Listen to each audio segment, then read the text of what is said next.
Everyone is still trying to figure out why Dolph Ziggler was moved to Monday Night Raw to feud with Drew McIntyre over the WWE Championship. I can't figure out the reason. I'm not going to wrap my head around it anymore. Now, after tonight, I'm wondering why they are using Dolph Ziggler to bring back Drew McIntyre, the Scottish psychopath. Where did he go? Why are we using Dolph Ziggler to bring back that Drew McIntyre? I don't know. But it's the horror show. What else would you expect? Bianca Belair and Shayna Baszler, yes, two names that haven't been on the show. Titus loves them in catering. They missed dinner time tonight. They were actually on the show. Yes, I did not stutter. Bianca Belair and Shayna Baszler were actually booked on Raw. I know. Calm your excitement levels down, clowns. They were there. How long does that last? Another Monday Night Raw, another Ricochet burial. What else is new? Seth Rollins and Kevin Owens, as if we didn't see that enough. Tonight, Kevin Owens insinuated that we're going to get Pirate Rollins after Extreme Rules, the horror show. And in the main event, the Women's Tag Team Championships were on the line. Kairi, Sane, and Asuka versus Sasha Banks and Bayley. Bro, I ain't in the hurt business. This is the off-the-script business right here for your Monday Night Raw review on Off the Script. Beat that intro, man. One take. Is this what you want? This fucking foliage? Is this what you want? Mr. Dips?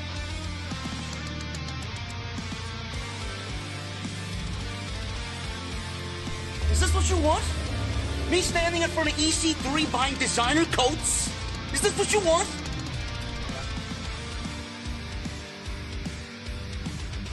Me sitting in some hipster hotel in Williamsburg, Brooklyn, fluffing pillows? Is this what you want? I don't believe this. This graffiti art, hipster hotels, avocado toast. All I want is a fucking Guinness. An ice cold Guinness. What the hell does that mean?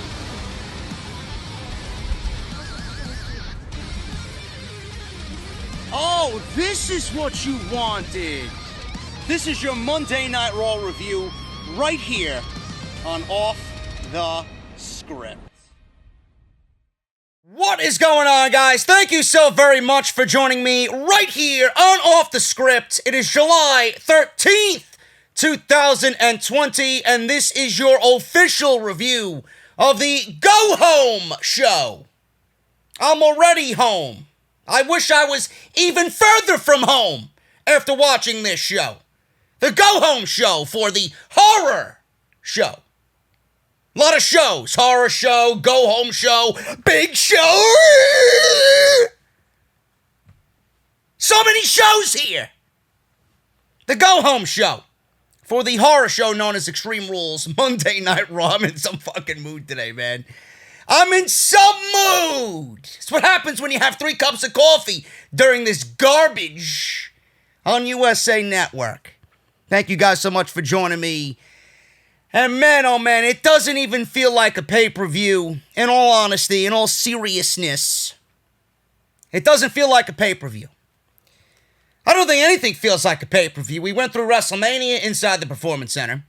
We went through Money in the Bank inside the Performance Center. Backlash at the Performance Center. Extreme Rules is going to be in the Performance Center. SummerSlam is going to be in the Performance Center. Survivor Series is going to be inside the Performance Center. The MVP of WWE is that fucking Performance Center, which, by the way, their lease runs out in November. Their contract is up for the building in November. I don't know if they negotiated a new deal, but instead of fucking worrying about where Rey Mysterio's going, they better negotiate with the owner of the fucking building to get that solidified there, Vince. What are you waiting for? What are you waiting for? You ain't gonna have no fans at this rate. Ratings are dropping. Nobody wants to come to the show. You ain't gonna have any show live in front of live people. Man, oh man, nothing feels the same. Nothing feels like a pay-per-view. They just went through the motions, as always, for Monday Night Raw. it did feel a little bit different. We've seen some new faces on this show, even though they are not really new faces. They're old faces, but new faces at the same time, because they've been called up for months now, and not one single iota of these people have been on the show. Bianca Belair and Shayna Baszler made their return. I was going to say debut. It might as well be a fucking debut. Their return to Monday Night Raw tonight. And we got some pretty damn good wrestling on this show. Which means one of two things. Either Bruce, my good old buddy Bruce, fell asleep because reportedly he's tired, he's stressed, he's exhausted over his new role. Oh, Bruce. Oh, cry me a river, Bruce. You're tired. Great. Call me up and hand me the fucking pen. I'll take over for you, clown. One of two things happened here. One, Bruce fell asleep. Or two, there was a report last week that Vince McMahon actually walked out of the tapings prior to the second taping, which would be this show tonight. Walked out prior to the second taping. Now, I don't know who was in charge. Like I said, Bruce probably fell asleep. I don't know how many hours of sleep he's getting, not maybe 1, 2 tops, working for the old man. But it seems to me that Vince really did walk out, and it almost felt, in certain segments, certain matches that happened, because we were seeing a lot less wrestling on this show. We were seeing no Bianca Belair, no Shayna Baszler. It seemed like when the cat is away, the mice will play type of deal. Vince went away, and then the little writers... Ooh, let's book Shayna Baszler on the show. Ooh, let's book Bianca Belair on the show. Ooh. It's exactly what happened. That's what it felt like to me. Now, how long this lasts, I have no fucking idea. I have no idea.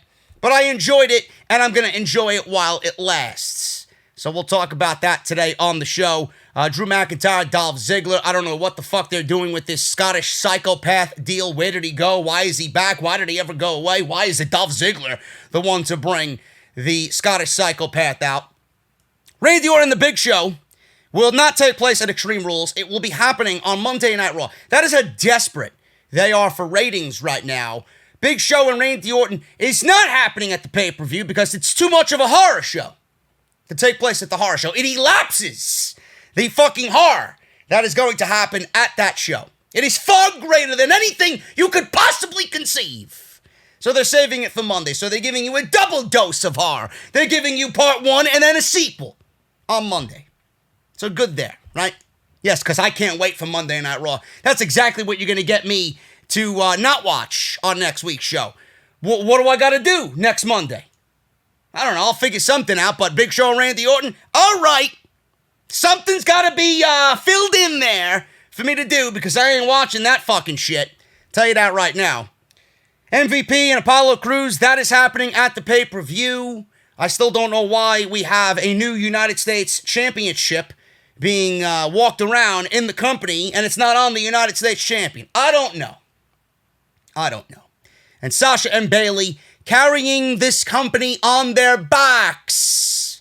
Legit boss has never been more serious and real as a statement, folks. That is exactly what is going on right now in the WWE. And we're going to talk about it all right here on the podcast. Sponsored by Blue Chew, as always. BlueChew.com. That is code JD at checkout. You guys are going to get a free sample when you use our code. And after a show like tonight, you're definitely going to need some Blue Chew. But I want to thank my good friends over at Blue Chew for sponsoring the podcast right here on Off the Script this Monday. Follow me on Twitter, man, at JD from NY206. That's on Twitter and Instagram. Thank you to everybody that live tweeted with me during the show tonight. Off the Script was one wild ride this weekend, man. Really, one wild ride. If you missed everything that I've uploaded, we got Friday, Saturday, and a rare Sunday episode. Go and check all that stuff out. The Off the Script playlist will be down below in the description of this very video. Major news coming out of WWE. Jeff Hardy possibly walking away from the WWE. Randy Orton and his situation going into SummerSlam. Tessa Blanchard and a possible evolution. I cover it all on Off the Script. Go and check that out and show some support. Hit that subscribe button down below. Very important. Very important to hit the subscribe button. Hit that button. Turn on that bell for all notifications. If you enjoy what you see or hear right here on the podcast today, hit that thumbs up. If you want to show some extra appreciation for the show, Patreon is always available. Patreon.com/JD from NY206. And look out for your sub boxes tomorrow. I got some extra content going up this week because clearly I am moving. And yes, Sephiroth, he will be with me wherever I go, people. He ain't going anywhere. A lot of people were asking me this weekend, where's the Sephiroth poster? He ain't going anywhere, bro. He's my bodyguard, okay? Everywhere I go, in every office I have, it could be here, it could be in Taiwan, I'll have Sephiroth with me. Doesn't matter. Doesn't matter where I am. He's always going to be a part of what I do. So I'm moving this Wednesday. I'm trying to get some extra content on the channel for you guys during the move, and I'll be live with Jesse on Wednesday night for Dynamite, as always, for Fight for the Fallen, so look forward to that. Let's get into the news, man. Monday Night Raw. Started off with MVP and Dolph Ziggler. When Monday Night Raw starts off with Dolph Ziggler, man, you ain't setting the proper tone. I'm telling you right now. Nobody wants to see or hear Dolph Ziggler, especially in the opening segment. That's just a reason to change the channel in itself. Never mind. WWE booked this entire show as a night of grudge matches. Now, I don't know what type of marketing ploy that was, but clearly when you say to me or ask me to watch the show and you bill it as a night of grudge matches, man, I can't pick up my fucking remote control fast enough. That's pretty much WWE telling you, hey, you've seen all this same shit about 16 fucking times over. We're gonna do it again. So if you're watching, you ain't gonna be watching anything of importance whatsoever. It's pretty much what that tells you indirectly, folks. So a night of grudge matches means a night of reruns. That's like you telling me, JD, why don't you watch this show? It's a complete rerun of what you seen 6 weeks ago. It's not like I'm watching a fucking episode of Guy Fieri on Triple D. At least I don't see the same goddamn fucking episodes back to back to back to back weeks. I'll see one episode in Seattle and then I won't see that same episode for like 6 weeks. And I'll be like, wow, that's a good episode. Let me see what he eats here. I want that recipe again. It's not the same.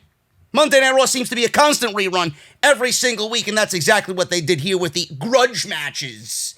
On tonight's go-home show, MVP talked about his guest, the man who took Drew McIntyre in when he was on the streets as if he was fucking homeless. It's like Harry Potter. Yes, please come on into Hogwarts, bro. You're a young lad, a promising wizard. We're gonna house you here in Hogwarts. Get out of the rain. It's dangerous outside. Voldemort is flying about. We can't have you in peril. You fucking serious? He brought him in. Yes, please, I'd like some more porridge, sir. As if Drew McIntyre's a fucking bum on the streets. Are you serious? Right out of the gate, I'm like, Jesus Christ, I don't believe I gotta be here for 3 hours. 3 fucking hours I gotta watch this shit. A man who made Drew McIntyre what he is today, Dolph Ziggler. Dolph Ziggler made Drew McIntyre, folks. That's what WWE wants you to believe. Oh, man. MVP called Ziggler the nicest man he's ever met. Ziggler liked MVP's new United States title belt. Too bad he ain't the United States champion, but he's got a new fucking title belt. Meanwhile, the actual United States champion is home taking fucking Dine Out for Titus Catering. Titus delivers now in Orlando because of the quarantine. Ziggler liked MVP's new United States title belt and said when he beats McIntyre, he might get something similar made. Where, in WWE 2K20? What, are you gonna have some fucking geek recreate you a new Ziggler belt in the customization fucking option? MVP put over Ziggler, who said he knew what it took to put McIntyre back into obscurity. Ziggler said McIntyre never thanked him, and MVP couldn't believe how ungrateful he was. Ziggler also took credit for McIntyre's win over Brock Lesnar. Sure thing, bro. Now I know you're fucking puffing the Magic Dragon there, bro. Jesus Christ. Is your dealer fucking somewhere in the vicinity? I'd love his name and number, please. Please. You got Walter White on fucking speed dial? MVP thanked Ziggler because he knew McIntyre wouldn't do it. McIntyre interrupted. McIntyre apologized for interrupting the ass-kissing contest. McIntyre assured MVP that he wouldn't Claymore kick him again because he was here for Ziggler. McIntyre said Ziggler used people like Mandy Rose and Big E. He said they were never friends, he was just Ziggler's muscle. McIntyre called Ziggler one of the most talented people in the industry, which he is, by the way. I don't hate Dolph Ziggler whatsoever. I think I've said it time and time again. I'm going to say it here just for the clowns out there that think I'm hating on Dolph Ziggler for absolutely no reason. Dolph Ziggler is one of the most underutilized talents in the history of this entire company.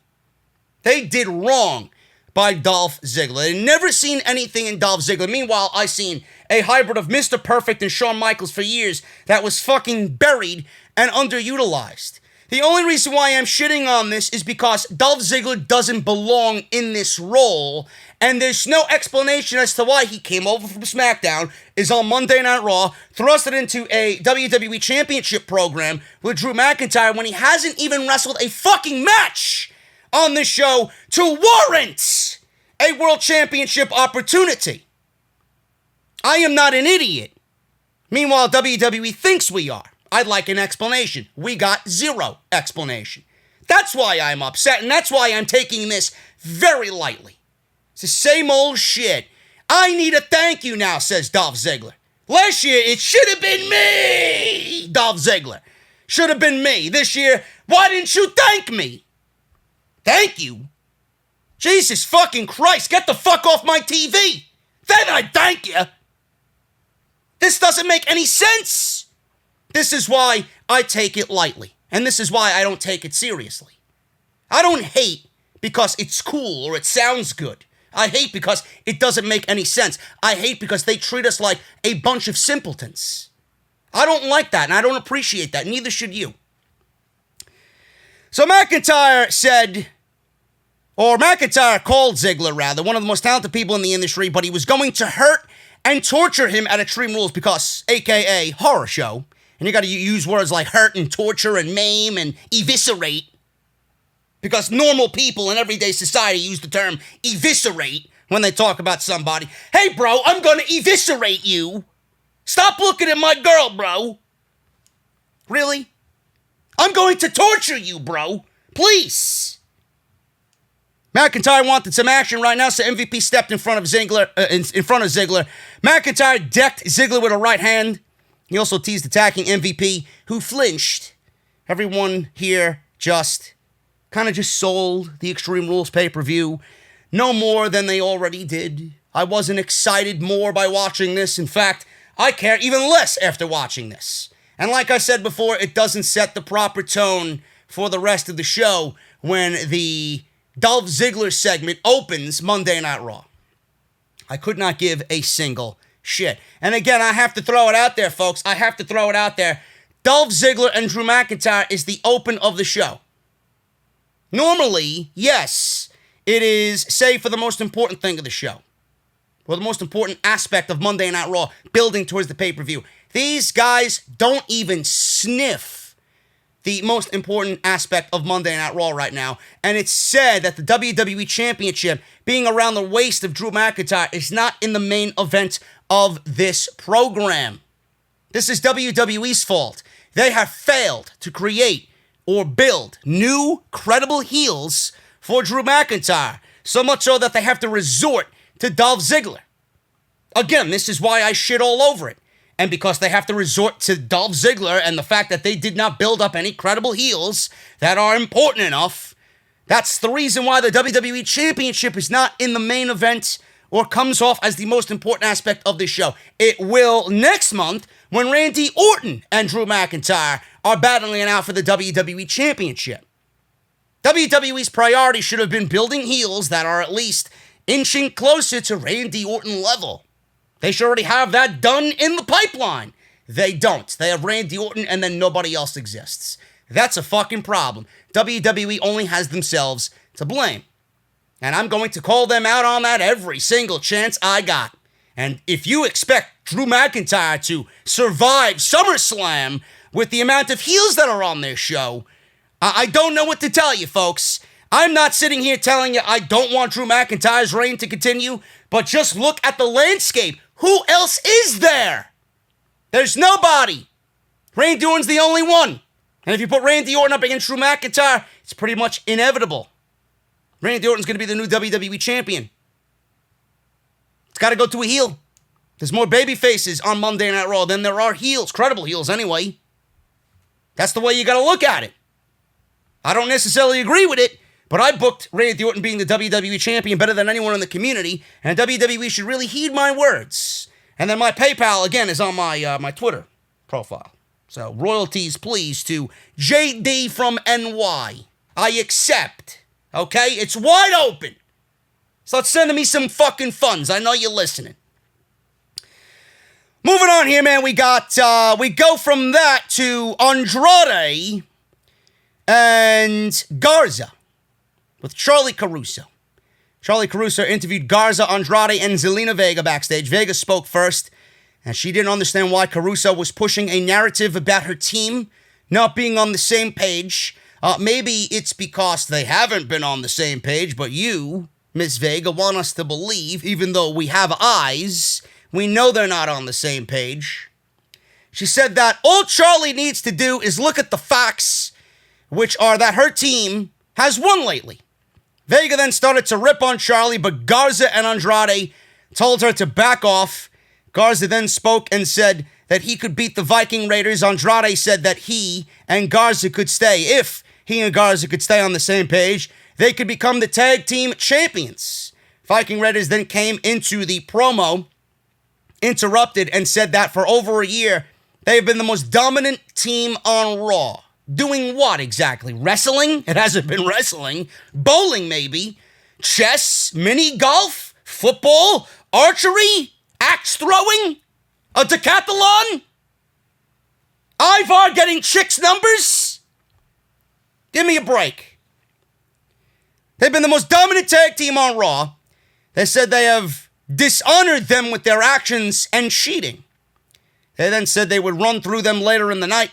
From there, we got Charlie, who said she was distracted by Ivar. Ivar then took the rose Garza was holding to give to Charlie and gave it to her. She smiled, and they walked away.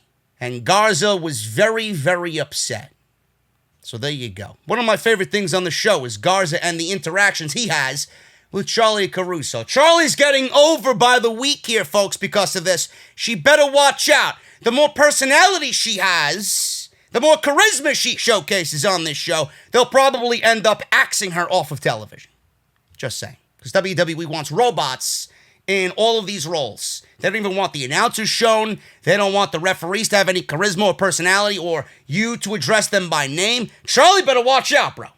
Charlie better watch out. Otherwise, she's going to be another casualty of WWE management. Angel Garza and Andrade with Zelina Vega versus the Viking Raiders. This was a tag team elimination match. I always appreciate these types of matches. You never really see them. And I enjoyed this for what it was, man. The right team won here. So Eric was eliminated first. Andrade was able to connect with a hammerlock DDT on Eric. Got the pin there. So it was a 2-on-1 advantage. We got Garza and Andrade against Ivar. So we got a handicap match. So we go to commercial break, and back from break, Garza and Andrade were in control. Obviously, the 2-on-1 advantage over Ivar. All three men battled outside the ring. Garza tried to get Andrade to fist bump him to solidify their status, and everything was all right as a team. As they did, Ivar flew through the ropes and hit them with a flying suicide dive. Always impressive to see big man Ivar, or a big man like that in general. It could be anybody. Ivar, Keith Lee, Dominic Dijakovic, Samoa Joe. Doesn't really matter. Always great to see a guy that size do a flying maneuver like that. Ivar then tossed Garza back in the ring for a pin, but only got a 2 count. Out of the pin, Andrade and Garza took control again until Ivar cartwheeled out of the way and hit a clothesline on Garza. After, he lifted Garza for a body slam, but Andrade made the blind tag into the match, and Ivar hit Andrade with a spinning heel kick After Garza ducked and covered for the 1, 2, 3, Andrade was eliminated. So right after this, it was Garza and Ivar. Action continued. Garza hitting a drop kick and Ivar hitting another spin kick. He then tried for a pin attempt, but Garza put his foot on the ropes. From there, Garza connected with a powerbomb on Ivar and made the cover 1, 2, 3. Andrade and Garza win via pinfall here, and after the match, they embraced, and there's some solidarity there as a team. Could we be seeing a tag team championship match on Monday's Raw against the Street Profits? I would not book it at the pay-per-view. I would actually save that for Monday Night Raw. I really would. Because Extreme Rules right now is looking loaded. If you really look at the card, look at what has been announced, look at what has been, I guess, teased for the show. We have the bar fight that's not yet announced. We got Riddle and Styles happening on Friday, which has not been taped yet. But we all know Baron Corbin's going to introduce himself to that situation, and we might get Riddle versus Baron Corbin at Extreme Rules. Anything with Baron Corbin is absolutely a horror show, so I would put that on the pay-per-view and then start building Riddle and Styles going into SummerSlam. So I would actually save this, because now they are absolutely the number one contenders for the Tag Team Championships, and I would save that for next Monday. So you got Randy Orton and Big Show in an unsanctioned match, which we'll talk about a little later, and we got Garza Andrade versus the Street Profits, who have been absent on TV. I wonder if the Street Profits have been lumped into that COVID-19 situation with everybody missing. You see who's missing. I don't have to tell you. You guys are smart enough to see who is actually missing from these shows. Maybe they were lumped into that COVID situation. We don't know. But they've been absent, notably absent, as tag team champions on this show, as WWE is finding contenders for them for those tag team championships. This was a very good match. I always appreciate the Viking Raiders. I think Garza and Andrade have been great. I mean, I don't need to tell you that. You guys are pretty well aware of how great they are. And I just want tag teams to start flourishing on this show, man. This was something we need to start seeing regularly. I don't want to see a show littered with tag team matches, but we need a tag team division. Something needs to be done, honestly. And I'm glad Garza and Andrade are aiming towards those tag team championships. I think it's about time we take them off the Street Profits. Ruby Riott was interviewed backstage. She was about to address some footage, but the IIconics interrupted. Yes, the IIconics, the moronics, the stuponics, the idiotics. The idiotics!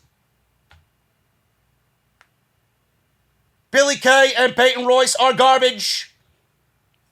They're terrible. They are fucking terrible. I can't stand them. They make the show worse, somehow. It's already fucking bottom of the barrel garbage. When they are on TV, the show is absolutely insufferable. Oh, but they have talent. Oh, but they're entertaining. Where? Who? To who? Fucking ridiculous, man. They are absolutely one of the worst aspects of any wrestling show in the world. In the world. I'll have some IIconics bot come at me on social media and clip this fucking podcast. Look, JD's an asshole. So the IIconics interrupted. They addressed Ruby Riott and said it was sad that Ruby and Morgan weren't friends anymore. They talked about how they both beat Ruby Riott. Yes, Ruby Riott is 0-12, folks. 0-12 since her return to Monday Night Raw. In response, Riott said that they would both get punched in the face if they keep talking. The Idiotics spoke again and said that they would win later in a tag team match too because Ruby has no friends and didn't have a partner. Riott then revealed her partner to be Bianca Belair, the EST of NXT. Because I'm assuming that's where she was, because she wasn't on fucking Monday Night Raw, right? The EST of WWE, Bianca Belair. Belair ran down the IIconics and said she would be the greatest tag team partner before walking off as Riott smiled. Ha ha ha, bitches! You are gonna get embarrassed. It's pretty much what Ruby Riott kind of gave off there to the IIconics. Well, folks, the IIconics in the ring with actual professional wrestlers? Oh my goodness. Oh my goodness! Bianca Belair on the show. Unbelievable. Ruby Riott and Bianca Belair versus the IIconics. Belair and Riott, rightfully so, by the way, win via pinfall. Belair hit a springboard handstand moonsault, covered. Only got a 2 count. Out of the pin, Belair hit Kay with the Kiss of Death. The KOD, which Billy Kay did not sell for. These women are so terrible. They cannot even take offense correctly. I don't know what it is, man. It's like they take these bumps and they're afraid to lose a hair extension. They take these bumps and they're afraid to smear lipstick. They're afraid to take these bumps and they're afraid to break a fucking nail. Or have a strand of their outfit come out. You fucking serious? If you're gonna be a professional wrestler, take some fucking bumps! I could take a better fucking bump!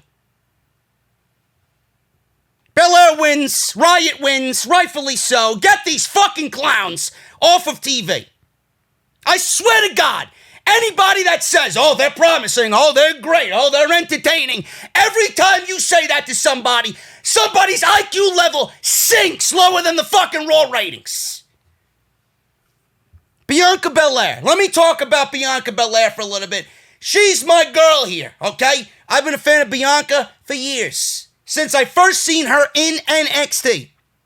She was in the Mae Young Classic. I believe she had a match with Kairi Sane. The first Mae Young Classic. I'm like, this woman has it. I want to see more of her. Immediately, I'm like, NXT is going to get most of these women anyway. I want to see her on TV. She is absolutely phenomenal. She has it. She has superstar written all over her. How you could fuck her up. I swear to Christ. If WWE somehow manages to fuck her up, somebody or a group of people need to be fired immediately. Immediately. Put them in a room with me, man. I'd gladly lose my voice over these fucking people. Bianca Belair has the capability to be the biggest women's superstar in all of WWE, and I'm including Charlotte, who's out right now for elective surgery, which she came out and admitted anyway, which we'll go over this week at some point, but she has the capability of being the biggest women's superstar in all of WWE, including Charlotte Flair. Get this woman in a priority role on this show and do not look back. Period. Ruby Riott, hopefully she starts winning now. I don't think this is going to lead to anything. I'm asking where Liv Morgan is. This would be a proper Liv Morgan scenario, but Ruby Riott got her win now. I thought this was building towards Liv Morgan and Ruby Riott getting a win together. They were both losers. Now we got Ruby Riott winning with Bianca Belair, so I guess that story is kind of done and over with now. Fuck a Liv Morgan. Maybe it could still happen, but at this point, the whole premise of it was Ruby getting a win with Liv Morgan helping her, and then maybe them start winning by themselves together on their way to a tag team championship of some sorts. Now, that is completely dead and over with. You already gave us the one outcome that we wanted with Liv and Ruby. If that was the story anyway, I don't think there was any fucking story with Ruby Riott. I think that WWE was just burying her for the sake of burying her because they don't like her. So now she's got her win back. Now what? Is she going to continue winning? Is Ruby Riott and Bianca Belair now a new pairing? Are they going to challenge for the tag team championships? I guess we'll find out. R-Truth was shown talking to Ricochet and Cedric Alexander backstage. They were on their way to catering. That's not a misinformation there, folks. This is legit information. I know. They were on their way to catering, but they stopped to talk to R-Truth first. Truth said Ric Flair was his opponent and not Randy Orton. He looked confused as Alexander and Ricochet told him otherwise. He then walked off, but was stopped by Tozawa. Truth asked Tozawa to help him learn some ninja moves, and he needed to learn Taekwondo in about 5 minutes. Truth then was rolled up by Tozawa, who said no, obviously. Tozawa rolled him up, Truth kicked out, but then was confronted by all of Tozawa's ninjas. Before they could all fight, Alexander and Ricochet joined Truth and got into ninja poses against the ninjas. Do you know how ridiculous it looks to see Ricochet standing there doing a Kung Fu praying mantis pose? This was supposed to be a future WWE champion, folks, and we got Ricochet doing a fucking praying mantis on Monday Night Raw. How the mighty have fallen. 365 documentary, you say, on his unbelievable 2020. Is this going to be part of it? Was this a part of it? The guy's a loser. Because WWE thinks he's a loser. It pains my soul to say that. This guy should have been the next AJ Styles, yet he's the next in line for Titus promotion as head chef in catering. Unreal. You got Cedric Alexander and Ricochet on this fucking show, and this is the best that you have for them. Weren't they a promising new tag team coming up on Monday Night Raw? What happened to that? Why all of a sudden did we go from that to being squashed by Bobby Lashley every single week? And then you want to put them in the segment with the ninjas on top of that? Holy shit, man. Somebody hates Ricochet. I don't know what this fucking guy did. I don't know if Casey was dating somebody else and he stole Casey away from somebody else in the company. Maybe somebody on management was dating Casey. I don't know. I don't know, bro. I really don't understand. But here we are. Ricochet is buried. Buried. I don't give a shit what you think. Oh, he's going to get his. Oh, it's a storyline. It's long-term booking. No, it's long-term burial on Ricochet. Long-term booking my ass. They got nothing for this guy. And will have nothing for the rest of the year. Out of the break, we get a commercial break, and we got Tozawa heading to the ring. Truth made his way to the ring. Apparently, he wanted Tozawa in the ring. He wanted to wrestle twice on the show. I love R-Truth. I think he's funny as shit. But that doesn't mean I need to see R-Truth wrestle twice on one show. So he made his way out to the ring. Once he got there, he spoke on the microphone and asked why Tozawa had ninjas with him. Shayna Baszler walked out. She quickly walked to the ring, removed her jacket like a fucking savage. She got in the ring. Baszler just absolutely eviscerated. There, I used it now, in its proper terminology. She eviscerated the ninjas before turning her attention to Tozawa. He opted to leave the ring. I'm leaving, he said. Good. Good. You should be afraid of the savage, Shayna Baszler. So Baszler then turned to face off with Truth. Truth then left the ring and tossed the microphone to Baszler. She spoke and cut a promo and said that she's been patient and that she's done letting everyone have fun. This might have come off to you as a work. This was a shoot. This was a worked shoot right here. Now, again, I don't know what happened to Vince McMahon. Vince McMahon had reportedly been burying Shayna Baszler because he doesn't see anything in Shayna Baszler. But here she is on the show saying, I'm tired of being patient. I'm tired of letting everyone have fun. Now it's my turn. Like I said, the writers got itchy. They got all excited. Vince left the fucking building and they booked Shayna Baszler into the show without him knowing. Oh, you don't want to approve this script? Fuck you, old man. We're putting Shayna Baszler in the show. It's exactly what happened. It's exactly what happened.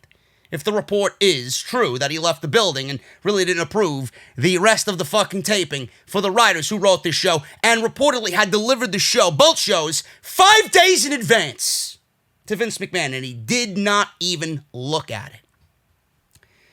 So everybody has their fun and she's tired of it. She said that all of the women were fooling themselves and living in an illusion. She said the Queen of Spades was back to give them all a dose of reality. And she looked into the camera and she said, I am that reality. Man, I love that woman. She's so great. She is so good. How the fuck do you fuck her up, really? How do you mess her up? Like, I don't understand. Now, granted, this is unlike me, man. But when I like somebody, I like them, okay? I see major potential in not only Bianca, not only Ruby. I even see it a little in Liv Morgan. Been pushing for Liv Morgan on TV. I see it in Shayna. I seen it in Ember. They weren't pushing Ember Moon at all, right? I see it in Naomi. Shayna Baszler is one of those acts. She's 40 years old. What are you waiting for? She's going to turn 40. Just about to turn 40. What the fuck are you waiting for? She doesn't look it, by the way. What the fuck are you waiting for? I mean, I don't understand. Now, granted, yes, she's on TV. Yes, everybody's like, holy shit, she's back. Great. But do we really get excited about this? Or is this like a mirage? You're in the fucking desert and you're dying of fucking thirst. And you see a goddamn fucking water fountain in the distance. And you get there, and it's not there. That's exactly what this is on Monday Night Raw. This is the Shayna Baszler mirage. You see the potential. But WWE wants you to think that they're going to do something with Shayna. And week after week after week, you expect. And nothing's there. This was a mirage. This wasn't really Shayna Baszler on TV. This was something else. You're dreaming. It's not really there. I hope not. I really hope not. They need to keep her on TV. They need to keep her as a dominating figure in the women's division on Monday night. But the reality of the situation, she used that word reality, though. The reality of the situation, folks, and it fucking pains my goddamn insides to say this. She is so great at what she does. She might not be everybody's cup of coffee. Believe me. I get it. Go back and watch her domination in NXT. I guarantee you'll find something that you love about Shayna Baszler, whether it's her in-ring ability, her storytelling, the way that she sells, her offense, the way that she cuts a promo, the way she carries herself. She plays that role perfectly. But it pains my insides to say, why should I care? Why should I care about Shayna Baszler? Why does WWE now want me to care about Shayna Baszler when you gave us 3 opportunities to care about Shayna Baszler? She should have won the Royal Rumble. She didn't. She won the Elimination Chamber. She got Becky Lynch at WrestleMania. She lost at WrestleMania when she should have won and became the Raw Women's Champion and beat Becky Lynch, so much so that Becky Lynch wanted to give her the Women's Championship and put her over. She didn't. Management said no. So Shayna Baszler then, after that, who gave a shit about Shayna Baszler after that? Then there were rumors she was going to win Money in the Bank. She didn't even fucking make the roof of Titan Tower. Now you want me to care about Shayna Baszler. You struck out 3 strikes and you're out with Shayna Baszler. Now you want me to care? I'm sorry. I have no more care to give. It's a fucking mirage. Unless they definitely change my mind here, I'm not giving them the benefit of the doubt. Why would you trust these people to do anything right? They never do. Disappointment is their top priority. Murphy and Rollins were backstage. Rollins asked him what was troubling him. I'll tell you what's troubling me, the 3 hours that is Monday Night Raw. This show seemed like, at this point in the show, it seemed like it should have ended 7 hours ago. In response, Murphy asked Rollins what eye for an eye meant. He didn't believe that Rollins and Ray would really try to blind each other at Extreme Rules. Rollins said that Ray asked for this match and told him not to worry. He told him to focus on his match with Aleister Black because it's the night of grudge matches here, folks. Instead of walking out of the shot, he went to the ring and left Murphy there. And then he had something important to say, and we go to commercial break. We come back from break. Rollins is in the ring. He's making his entrance. And the announcers hyped his match against Rey Mysterio at Extreme Rules, the horror show. They talked about how serious the feud got before Rollins stood in the ring and addressed the booing NXT faithful. Rollins talked about the eye for an eye match, which is ridiculous, by the way, and stupid. I don't know how they're going to do this on Sunday, and I'm anticipating a fucking comedy show, folks. I really am. He said that over and over and over again before questioning what that even means. He then said he knows what that means. Eye for an eye, eye for an eye, eye for an eye. He kept saying eye for an eye. Eye for an eye. He said it's a metaphor for revenge, but that he now understood it really meant, or literally, it meant what Rey Mysterio spoke about. Knowing that he said he was trying to understand how he and Rey got to this point, Rollins said all he was trying to do was help Raw, but that he was now in a match in which you needed to pluck an eyeball from your opponent's socket to win. So all he wanted to do was help Raw. Rollins, bro, listen. You know, you and I have not seen eye to eye in many, many, many months.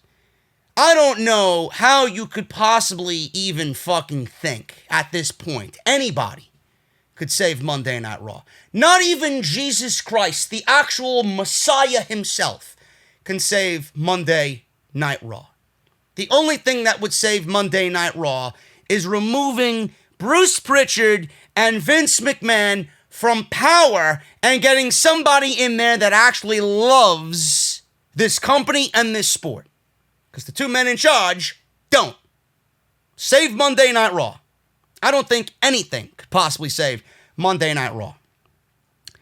So you got to pluck an eyeball from your opponent's socket to win. He said that there had never been a stipulation so sadistic and barbaric made legal in the WWE.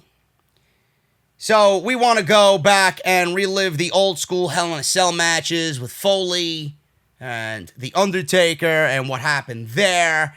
And I could go over what happened in that match. Foley got tossed off a 20-foot fucking cage onto an announce table and he hit all concrete. He then climbed back up the fucking cage after being on a gurney, and he climbed up on his own, and then he got chokeslammed through the fucking 20-foot steel cage, which, by the way, a steel chair was up there, which literally fell on his face, which knocked a fucking tooth into his nose. He then, in the same match, by the way, The Undertaker lost a shoe coming down from that fucking spot, and he chokeslammed Terry Funk out of his shoes. Actually, no, he didn't lose. Undertaker didn't lose a shoe. He had a broken foot in that match. He chokeslammed Terry Funk out of his shoes. I'm sorry. I'm getting ahead of myself here with excitement just talking about this match. He then chokeslammed Mick Foley on top of thumbtacks before he tombstoned him to end the match. On thumbtacks. Yeah, you want to talk about fucking barbaric. You want to talk about CGI, cinematic, pulling somebody's eyeball out, being barbaric on WWE television. Please, why don't you go call up Mick Foley and have him give you the term and definition of barbaric? Jesus fucking Christ. Right in the same company, they want to shill how this is going to be the most barbaric match in WWE history. I am fucking ashamed to be a part of this fucking universe, quote unquote. I'm ashamed to even be watching this fucking shit every week. Moving on. He said he did everything for the greater good, which we don't even know what the fucking greater... How is Rey Mysterio going to be vanquished? How is Rollins vanquishing Rey Mysterio, the greater good of Monday Night Raw? So you mean to tell me a legend, a Hall of Famer, somebody that still has the capability to go at a high level, getting rid of him and vanquishing him off of Monday Night Raw is for the greater good? I don't even know what that means. I don't even know what that means. Every time he says it, I'm asking myself, like a fucking thought bubble pops up with question mark. What the fuck is that? What does that mean? I don't understand. The greater good of the WWE. So, he then asked the WWE audience that he's going to lead the show into the future, and he was doing just that. From there, Seth continued and said his match against Rey would truly be a horror show. He said that Rey forced his hand and that he would rip and gouge Rey's eye until he was completely blind. I would want to be blind too if I'm Rey Mysterio, because this storyline got completely ridiculous. And I would want to be blind because being blind is probably better watching. I would say being blind is better than watching this fucking show at 3 hours. Absolutely. So he's going to rip his eyeball out until he's completely blind. He said Rey wouldn't get to see his son get married, his wife's face, or another sunrise. Rollins said Extreme Rules would be the end of Rey Mysterio, but a new beginning as well. So Kevin Owens walked out. Owens walked down the ramp and spoke as he had a microphone in his hand. He said he fully expected Rey to pick a steel cage match here, but Owens said he was disturbed by the concept of this match, but more so disturbed by Rollins for making Rey into a monster to a point where he would legitimately want to gouge somebody's eyeballs out. As he said, Rey is an influence and inspiration to everybody in this business, a legend, a Hall of Famer. He said that Rey isn't really that guy, but Rollins drove him to be that guy. From there, Owens told Seth he had exactly what he needed, and he held up an eye patch. So they insinuated here that after Extreme Rules, Rollins is going to be a pirate. They legitimately teased that Rollins was going to be a pirate after Extreme Rules. I told you this was coming. I made fun of it. Everybody was like, this guy's out of his fucking mind. Looney Tunes, fucking out of his mind ridiculous. This JD character. He thinks Rollins is going to be a character. A pirate. A pirate character. Look at what they insinuated. I told you. Arr! Pirate Rollins. I'm going to walk ye plank, matey. We're going to drink our barrels of rum while the wenches strip for us. Arr! It's exactly what's going to happen. You fucking serious? I'd love to see Rollins with a fucking eye patch over his eyeball on Monday Night Raw following Extreme Rules. I mean, this show is ridiculous right now. Can you imagine? Can you imagine? Like I said, that fucking pirate ship in Tampa Bay at Raymond James Stadium. I didn't think WWE was going to have a use for it. Now they do. Now they do. Pirate Rollins is going to be a new thing on Monday Night Raw. So, he held up an eye patch. Rollins told Murphy to come on out, which, by the way, folks, Murphy came out with no theme music. So Rollins ushered for Murphy. He came out with no theme music. Not like anybody wants to hear Buddy Murphy's theme music anyway. So all of a sudden, Aleister Black comes out with his theme music. And he starts these brawls with Buddy Murphy in the aisleway. And then out comes Rey Mysterio. I'm like, what the fuck is going on here? Are you serious with this shit? Can you imagine Aleister Black, one of the most unique, one of the most mysterious entities in all of WWE with a great entrance? When was the last time we seen Aleister Black do a full-fledged entrance on Monday Night Raw? All I see from Aleister Black is him coming out and attacking people as he's running down the aisle for 0.6 seconds while his theme music hits. And he's attacking people in the aisleway. This guy went from fucking waiting in a closet for people to pick a fight with him to coming down, having his theme music hit for about 0.3 seconds like a fucking idiot. He looks like a complete buffoon coming down the aisle and picking fights with everybody. Whether it's Rollins or Murphy or Theory. Are you fucking serious? Where is Aleister Black? I don't know who the fuck this guy is. I really don't. They have absolutely tarnished every bit of mystique from Aleister Black. He now is as ordinary as Humberto Carrillo. He's that fucking bland. It is awful. Absolutely terrible. Listen, Rollins on the other hand, this eye patch thing is fucking hilarious. This eye for an eye match is fucking ridiculous. Okay? Rollins may be doing some of the best work of his entire career. What does it mean? It means nothing. It means absolutely nothing. This storyline, folks, Rollins has been cutting great promos. He's excellent in the ring. He has great chemistry with Kevin Owens. Not that I care to see the match again, but they have excellent chemistry, and rightfully so. They all came from the same fucking place. But Rollins is doing some of the best work of his career. But what does it really mean? Everything that you're seeing here is a retread. It is a rehash of what he did with the Street Profits, the Viking Raiders, Samoa Joe, and Kevin Owens leading into the Royal Rumble. Aleister Black was even a part of that, and Aleister Black is still feuding with Seth Rollins because he's defending Rey Mysterio and defending Humberto.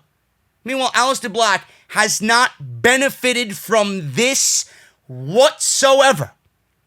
The guy still has only one loss in his entire WWE main roster run, and he's not been factored into any title programs at all. Not even a United States championship has he sniffed. What are you doing with Aleister Black? What are you doing with him? Why does he feel ordinary? Why does everything that touches Monday Night Raw become ordinary? I can't get behind this. I can't. Rollins may be great. Him and I have not seen eye to eye. Literally eye to eye. There's that fucking eye to eye shit. But he's doing the best work of his career. But what does it mean? Nothing. It means nothing. I can't get excited because this is a rehash of what we've seen already. And Rollins Where does he go from here? What is the greater good? What are you going to do to make Monday Night Raw better than what it is now? And I doubt vanquishing Rey Mysterio is that scenario.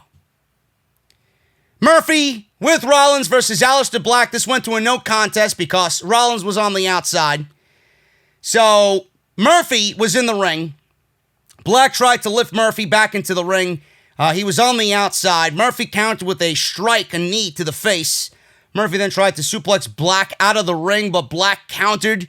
He then hit Black Mass and went for the pin, but Rollins broke up the pin. He dragged Aleister Black out of the ring, and Owens attacked him.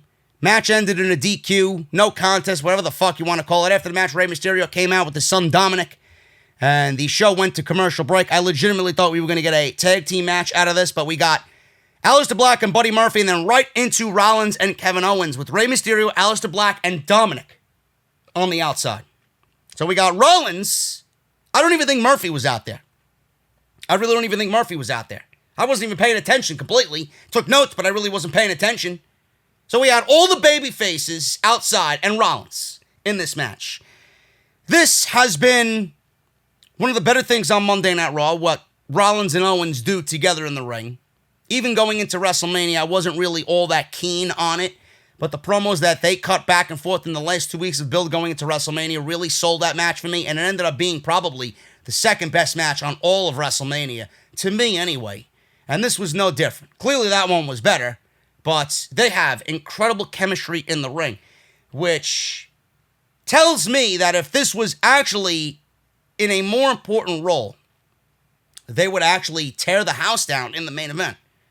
And Owens needs momentum. Rollins needs to win going into the pay-per-view. You can't have Rollins lose, right? This is WWE. Them doing the right thing, forget about it. So we got a commercial break here. Picking it up after the commercial break, Rollins was dominating the match. He kept his momentum. Owens nailed him with a super kick. Dropped him in the middle of the ring. Owens followed that with a DDT and a cover. Only got a 2 count. From there, the offense went back and forth between Owens and Rollins, trying to gain the advantage on one another. Owens tried to hit Rollins with a suplex off the top rope, but Rollins stopped it by raking Owens' eyes. He was successful and knocked Owens off the top rope. From there, Mysterio, Black, and Dominic, one by one, like dominoes. Dominic got on the ring apron, distracted Rollins. Black got on the ring apron, distracted Rollins. Mysterio got on the ring apron, distracted Rollins. While Owens recovered, because of this distraction, Owens was able to hit a stunner and make the cover 1, 2, 3. Owens wins via pinfall. After the match, Rey Mysterio spoke and said that Seth tried to end his career and put his hands on his son. Rey said that Rollins crossed every line he could cross and that it was now his turn. He said on Sunday he would make his own sacrifice. He said Rollins would walk into Sunday with 2 eyes, but only leave with 1. The match was fine between Rollins and Owens. But the thing is, folks, I even asked on Twitter, who the fuck booked this garbage? Kevin Owens is a babyface, and he had Aleister Black, Rey Mysterio, and Dominic Mysterio assist him in winning this match. I don't really get that. So Owens takes a loss with the babyface using 3 to get over on Rollins. Now going into the pay-per-view, what do you think the outcome is going to be? Rollins lost here because of the outside interference, which is a heel maneuver, used by the babyface in this situation. Rollins lost going into the pay-per-view. Now it's pretty much solidified that Rollins is going to beat Mysterio, pluck out Mysterio's eyeball, and then Mysterio is going to go to AEW and somehow have 2 eyeballs. No selling the eye for an eye. This is what I'm predicting, folks. I'm thinking Rollins obviously is going to win. Mysterio's on his way out of WWE, and he's going to All Elite Wrestling. I don't think Rey Mysterio is going to sign a new deal. I really don't. I think Mysterio is done with the WWE, and this will be his send-off. Certainly has the makings of it with the stipulation. I don't think he's coming back to the WWE. The match was fine. I just don't get the outcome and why Kevin Owens needed 3 on 1 to beat Rollins going into the pay-per-view. Ass backwards booking, if you ask me. So, Bobby Lashley is using the Hurt Business on Monday Night Raw now, as he now is partnered with MVP on Monday Night Raw. What if I told you guys it's time for the Blue Chew business? And you're going to take that business right into the bedroom, bro. Today's podcast is sponsored by my good friends over at Blue Chew, BlueChew.com.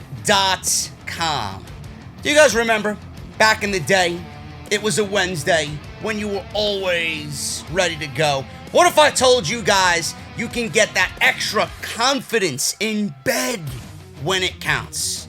I got you. I got Blue Chew. BlueChew.com.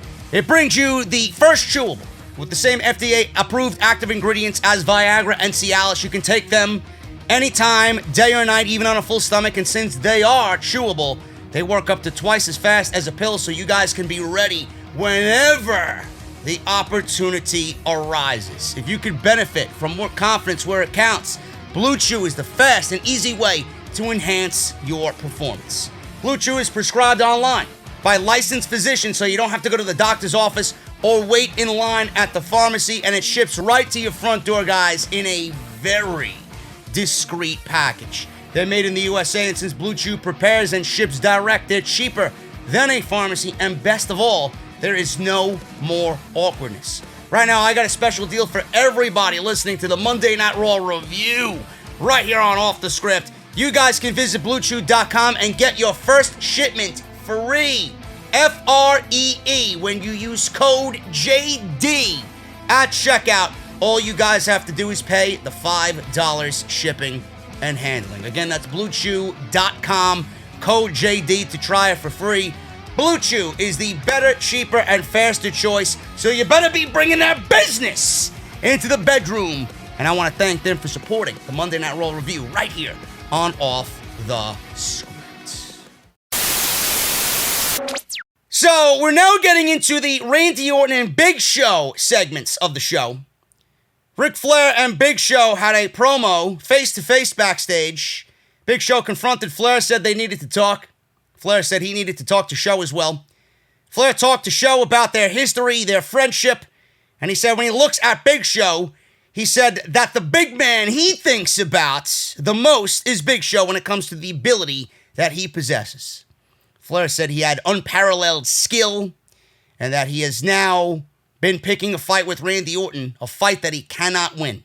Flair told Show that he couldn't hang anymore. Flair told Show to go into the Hall of Fame healthy and not injured due to Randy Orton.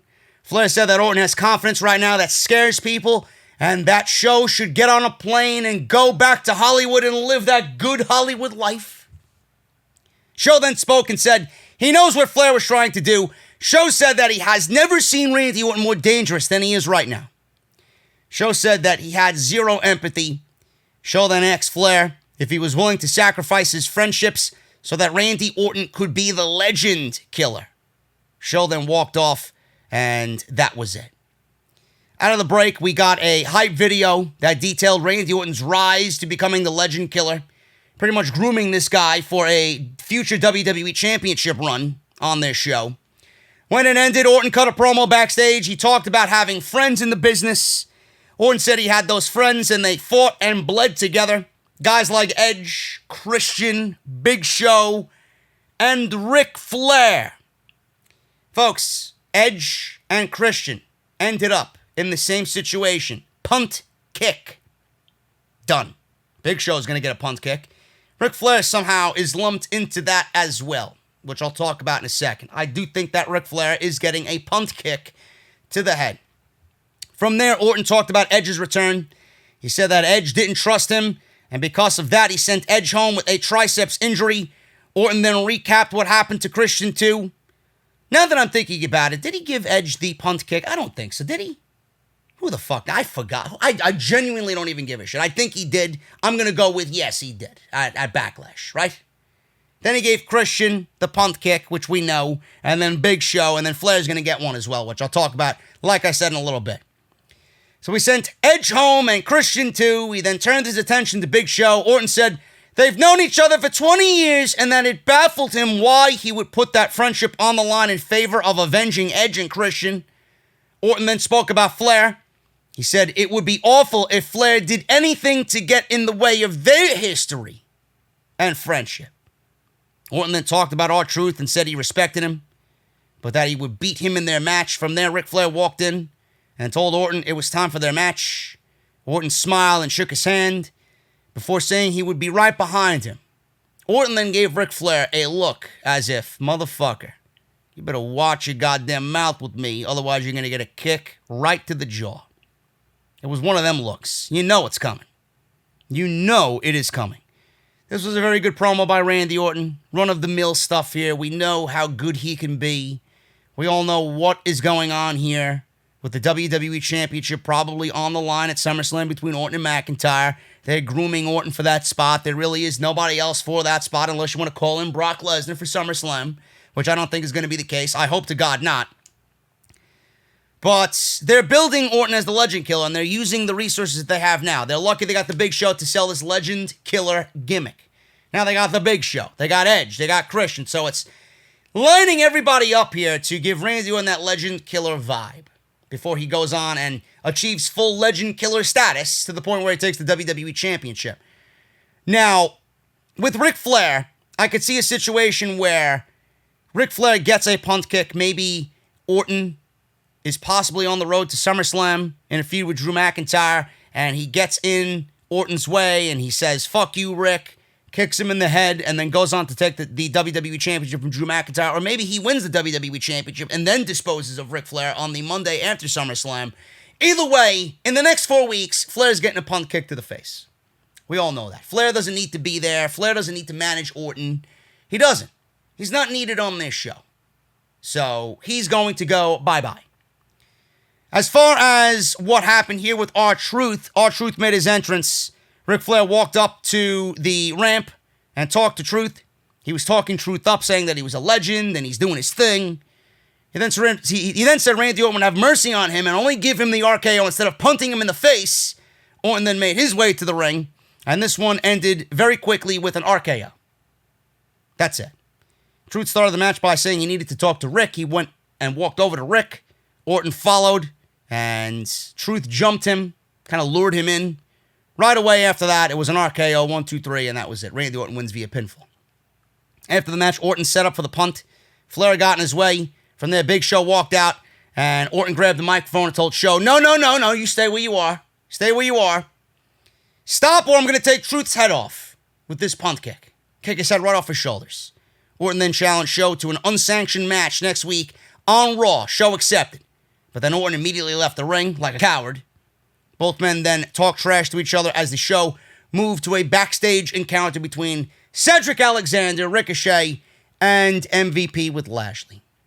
So that's it. They're using this as a way to generate ratings because the show sucks so bad that the ratings are down. So they're using nostalgia in the Big Show and Randy Orton's storyline with Edge to sell this show next week because they have nothing else going on. So they're setting themselves up because Raw is in the dumps as far as ratings go, and they said, you know what, instead of putting this match on an overwhelming pay-per-view already with so many matches as it is, we'll just put this show, the Big Show, and Randy Orton on Monday Night Raw. That's it. That's all that is, folks. That's all that is. They're promoting a TV match that should be at the pay-per-view on regular TV next week because of ratings. And if they think that's going to work, MVP and Cedric. MVP and Cedric. Alexander reiterated that he didn't want MVP as his manager. MVP was trying to enlist him again. From there, MVP was interviewed. He said he would take care of business at Extreme Rules before walking out of shot after Drew McIntyre was interviewed. Drew said he was a nice guy and giving Ziggler a chance to pick their stipulation. And he continued on with Sarah Schreiber, and Ziggler attacked him, and both men brawled in the back as the show went to commercial break. So MVP is the United States champion. And we have a United States champion in Apollo, but he wasn't the one to unveil the new United States championship. We haven't seen Apollo at all. This was the go-home show for Extreme Rules, and we have no champion, yet MVP is acting as the legit champion. I don't know. Apollo's days are numbered, folks. They are doomed. Bobby Lashley versus Ricochet. This one was very quick. Ricochet is just a lost cause. I give up. I really do. Guy should have been fucking the next AJ Styles in the making, but here he is being submitted by Lashley's full Nelson after the match. This was quick. Little flurry of offense here and there to make you believe he's got what it takes to beat Lashley, but it's never the case. We've seen this same situation for 3 weeks in a row now. Why? Why? Where is this going? Yes, Ricochet can't beat Lashley. Thank you for telling me. Lashley wins via submission. After the match, Lashley kept up the offense on Cedric. Cedric tried to break it up, but he was held in the full Nelson as well. MVP and Lashley then celebrated and gloated on the ramp as they disposed of two of catering's finest in Cedric and Ricochet. So we go to Sasha and Bayley, who have legitimately been holding this company on their shoulders. I went into a huge Sasha and Bayley love fest on Off the Script this week, and go and check that out, talking about the the Evolution pay-per-view, and Sasha and Bayley and what they mean to the overall health of WWE main roster television right now. So we've seen the same video package that we've seen on SmackDown. Hype video was the same thing we've seen on SmackDown. Time filler here. I've seen it once. I don't need to see it again. Sasha Banks and Bayley versus the Kabuki Warriors for the WWE Women's Tag Team Championship. This was a fine match, but the ending was no surprise here. Bayley and Banks win via submission. Bayley held control over Kairi Sane after a commercial break. She continued with the offense in the corner with some strikes, tagged Banks into the match. Banks made a cover off of Bayley's offense, only got a 2 count. Eventually, Sane got a hot tag to Asuka. She ran wild, connected with a hip attack, and then sent Sasha Banks out of the ring. She then struck Bayley inside the ring to regain control of the match. Bayley made a tag to Banks, an official tag, but then Asuka put her in the Asuka lock until Bayley made the save. With Banks down and Asuka brawling with Bayley, Sane was able to connect an insane elbow. Got a cover. Count was broken out by Bayley, who was on the outside, and pulled Sane out of the ring in the pinfall.